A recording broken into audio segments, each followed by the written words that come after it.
Tujuan utama Presiden terpilih Amerika Serikat, Donald Trump, yang berambisi untuk mencaplok Greenland lambat laun mulai terkuat, yakni melibatkan persaingan dengan China. Dalam upaya mempertahankan kontrol atas sumber daya mineral kritis di Greenland, pejabat Amerika Serikat dan Denmark tahun lalu melobi pengembang deposit mineral tanah jarang terbesar di pulau tersebut agar tidak menjual proyeknya kepada perusahaan yang terkait dengan China. Greg Barnes, CEO Tenbridge Mining, menyatakan kepada Reuters bahwa pihaknya telah melakukan pembicaraan rutin dengan Washington terkait opsi pendanaan untuk mengembangkan mineral kritis di pulau tersebut. Langkah ini menunjukkan minat ekonomi jangka panjang dari pihak Amerika Serikat terhadap wilayah Denmark tersebut, jauh sebelum Presiden Amerika Serikat terpilih, Donald Trump, menyatakan minatnya untuk mengakuisisi Greenland.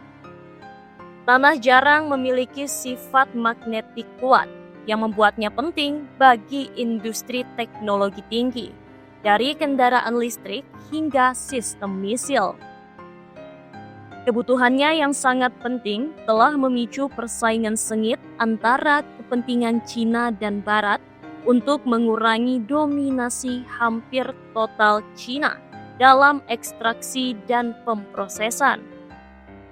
Greg Barnes menyatakan bahwa pejabat Amerika Serikat yang mengunjungi proyek di selatan Greenland 2 kali tahun lalu berkali-kali menyampaikan pesan kepada Tenbridge Mining yang sedang mengalami kesulitan uang, jangan menjual deposit besar tersebut kepada pembeli yang terkait dengan Beijing.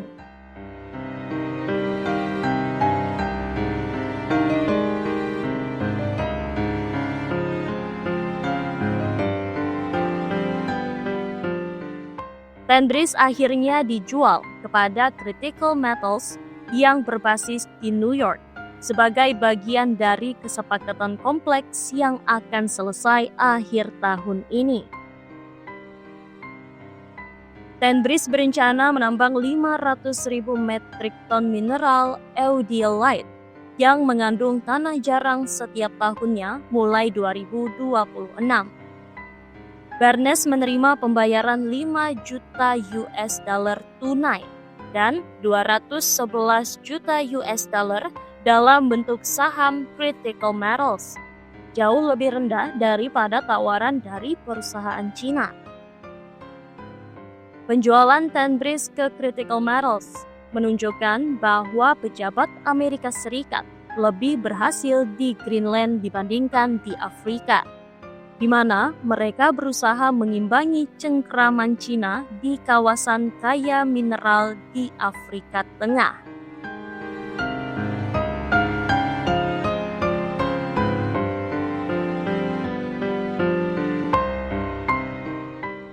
Proyek tanah jarang saingan di Greenland dari Energy Transition Minerals yang memiliki China Zhenghe sebagai pemegang saham terbesar telah terhenti di tengah sengketa hukum yang berkepanjangan. Sementara itu, Donald Trump tiba di Nuuk dalam kunjungan pribadi, sehari setelah ayahnya mengulangi minatnya untuk mengambil alih pulau itu. Denmark berulang kali menyatakan bahwa Greenland yang merupakan bagian dari kerajaan dengan otonomi sendiri tidak untuk dijual. Kunjungan itu terjadi 2 bulan setelah seorang pejabat Departemen Luar Negeri Amerika Serikat menghabiskan 4 hari di ibu kota pulau tersebut untuk mendorong investasi pertambangan barat di sana. Critical Metals mengajukan pendanaan untuk mengembangkan fasilitas pemprosesan tanah jarang dari Departemen Pertahanan Amerika Serikat tahun lalu. Tetapi proses tinjauan terhenti menjelang Trump menjabat pada 20 Januari. Sage mengatakan dia berharap pembicaraan akan dilanjutkan setelah pelantikan Trump dan tim transisi Trump telah menghubunginya.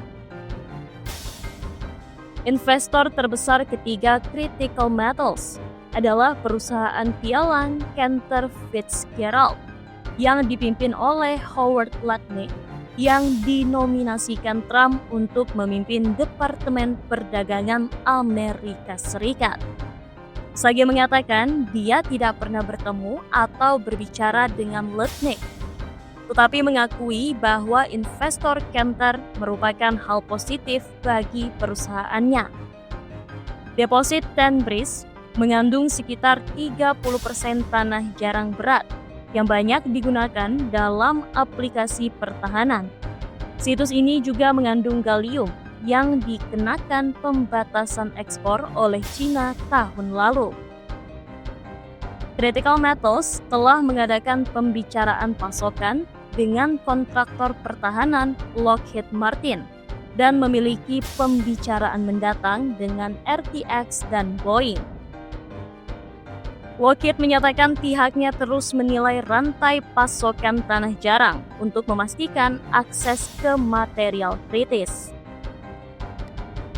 Sementara itu, Greenrock telah mengajukan lisensi eksploitasi untuk mengembangkan proyek grafit Greenland dan telah mengadakan pembicaraan pendanaan dengan pejabat Amerika Serikat dalam setahun terakhir, menurut CEO Stefan Bernstein.